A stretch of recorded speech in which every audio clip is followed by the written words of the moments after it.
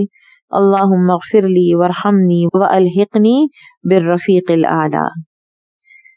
ابن القیم اپنے قصیدہ نونیہ میں کہتے ہیں وَهُوَ الرَّفِيقُ يُحِبُّ أَهْلَ الرِّفْقِ بل يُعْتِيهِمُ بِالرِّفْقِ فَوْقَ أَمَانِي. اللہ رفیق ہے اور اہل الرفق یعنی نرمی والوں کو پسند کرتا ہے اور ان کو ان کی نرمی کے بدلے میں ان کی امیدوں سے کہیں بڑھ کر اللہ سبحانہ و تعالی دیتے ہیں. حسن البصری رحمہ اللہ فرماتے ہیں کہ نبی اکرم صلی اللہ علیہ وسلم کے صحابہ کہا کرتے تھے تمام تعریفات اس اللہ کے لیے ہیں جو رفیق ہے. اگر وہ مخلوق کو دائمی جامد بنا دیتا اور اس میں تبدیلیاں رونما نہ کرتا تو اللہ میں شک کرنے والا کہتا اگر وہ اس مخلوق کا رب ہوتا تو وہ اس میں تبدیلیاں پیدا کرتا. یہی وجہ ہے کہ اللہ تعالیٰ نے تغیر و تبدل کے نشانات پیدا کیے ہیں. مثلاً اس نے جہان کے دونوں کونوں میں روشنی بھر دی ہے، اس میں معیشت بنائی، چمکتا ہوا سورج بنایا اور پھر جب چاہتا ہے اس سامان روشنی کو لے جاتا ہے اور روشنی کے بعد ہر کونے میں تاریکی چھا جاتی ہے اور آفتاب و مہتاب کی جگہ ستارے بنا دیتا ہے، چاند نکال دیتا ہے، رات کو سکون والی بنا دیتا ہے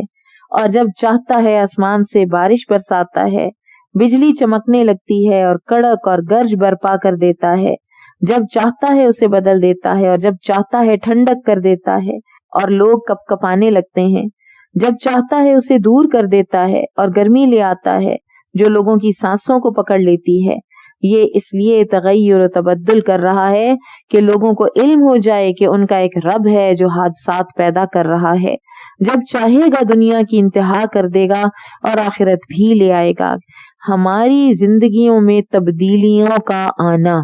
بعض اوقات ایک تو ہوتا ہے اللہ تعالیٰ عافیت دیے رکھے اور ہر کسی کو دیے رکھے اور مانگتے رہنا چاہیے کہ ایک روٹین میں زندگی چل رہی ہوتی ہے، لیکن بعض اوقات کچھ ایسا ہو جاتا ہے کہ آپ اپنی وہ ساری روٹین یکسر ایک سیکنڈ میں چھوڑ کر کسی اور ڈائریکشن میں ہانک دیے جاتے ہیں.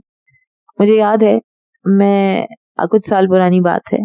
میں یہاں پہ اپنی کمرے میں بیٹھ کے اپنے ان دنوں میرا پی ایچ ڈی کا کام چل رہا تھا تو میں اپنا کوئی پیپر لکھ رہی تھی اور پوری اس کے اندر میں اس میں انہماک کے ساتھ اور میں وہ کر رہی تھی کام اور بالکل اور کچھ بھی نہیں تھا زندگی میں. اور ایک فون آیا، ایک ٹیلی فون کال آئی. میرے سے چھوٹا جو بھائی ہے وہ اس کی ڈیتھ ہو گئی، رات کو سویا اور اٹھا ہی نہیں. اس فون کال نے وہ ہر چیز وہیں رہ گئی، وہ مائنڈ سیٹ بھی وہیں رہ گیا اور لٹرلی ایک سیکنڈ کے اندر ساری کی ساری سچویشن تبدیل ہو گئی.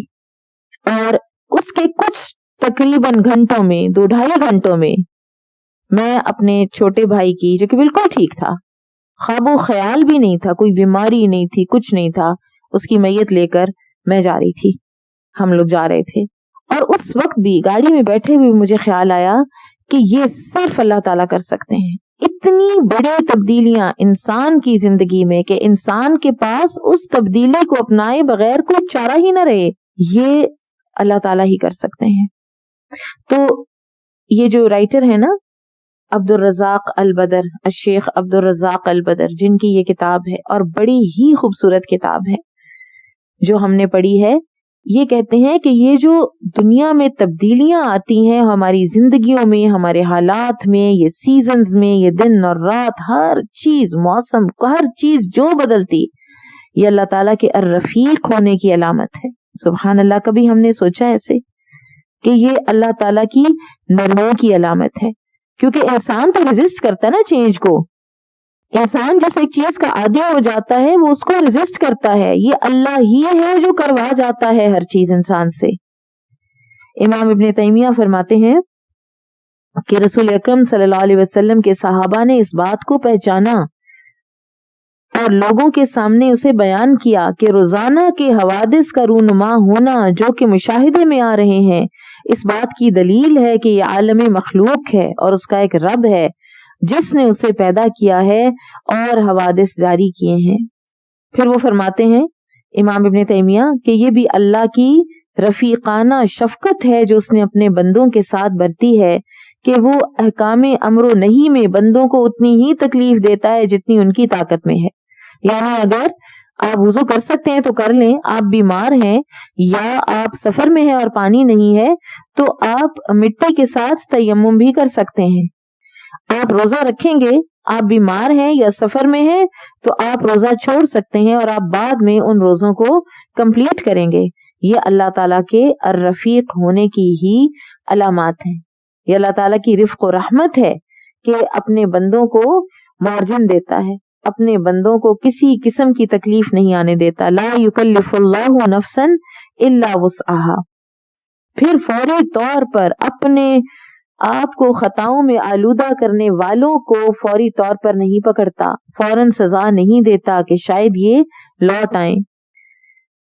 سورہ کہف میں اللہ تعالیٰ فرماتے ہیں آیا 58 میں وَرَبُّكَ الْغَفُورُ ذُو الرَّحْمَةِ لَوْ يُؤَاخِذُهُم بِمَا كَسَبُوا لَعَجَّلَ لَهُمُ الْعَذَابَ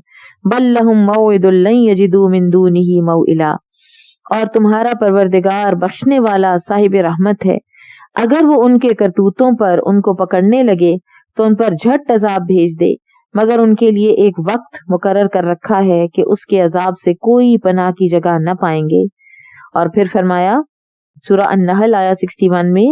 وَلَوْ يُؤَاخِذُ اللَّهُ النَّاسَ بِظُلْمِهِمْ مَا تَرَكَ عَلَيْهَا مِن دَابَّةٍ وَلَكِن يُؤَخِّرُهُمْ إِلَى أَجَلٍ مُّسَمًّى فَإِذَا جَاءَ أَجَلُهُمْ لَا يَسْتَأْخِرُونَ سَاعَةً وَلَا يَسْتَقْدِمُونَ۔ اور اگر اللہ لوگوں کو ان کے ظلم کے باعث پکڑنے لگے تو ایک جاندار کو بھی زمین پر نہ چھوڑے، اتنے گناہگار ہیں ہم، لیکن ان کو ایک وقت مقرر تک مہلت دیے جاتا ہے، اور جب وہ وقت آ جاتا ہے تو پھر ایک گھڑی نہ پیچھے رہ سکتے ہیں نہ آگے بڑھ سکتے ہیں۔ یعنی اللہ مہلت دیتا ہے، اگر ان کے اعمال کی وجہ سے گرفت میں فوراً لیتا تو ایک گھڑی بھر کی مہلت اور 1 انچ بھی جائے پناہ نہ ملتی۔ وہ اتنا حلیم ہے اور اتنا رفیق ہے کہ جلدی سزا نہیں دیتا، اس نے جلدی سزا نہیں دی، اور یہ بھی اس کی رفق اور نرمی ہے کہ دین کو اس نے آسان بنایا، یہ بات پہلے ہو چکی ہے۔ اور پھر اسی طرح سے اللہ تعالیٰ اپنے تمام امور میں رفق اور نرمی والا ہے۔ عجلت، تیز روی، بے جا دیدہ دلیری، جلد بازی، یہ سب شیطان کے وتیرے ہیں۔ اللہ سبحانہ و تعالیٰ ہی کا بتایا ہوا طریقہ درست ہے اور اسی کو ہمیں بھی اپنانا چاہیے۔ جو شیطان کا طریقہ اپنائے گا وہ خائب و خاسر ہوگا۔ نرمی سے شرافت اور فضیلت حاصل ہوتی ہے اور انسان رحمان کا محبوب بن جاتا ہے، وہ رفیق ہے اور وہ رفق کو پسند کرتا ہے۔ ایک حدیث میں نبی اکرم صلی اللہ علیہ وسلم نے نرمی کی ترغیب دیتے ہوئے فرمایا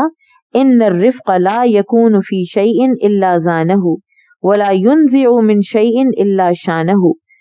نرمی جس شے میں پیدا ہو جائے اسے مزین کر دیتی ہے اور جس سے اسے نکال دیا جائے وہ بدصورت ہو جاتی ہے۔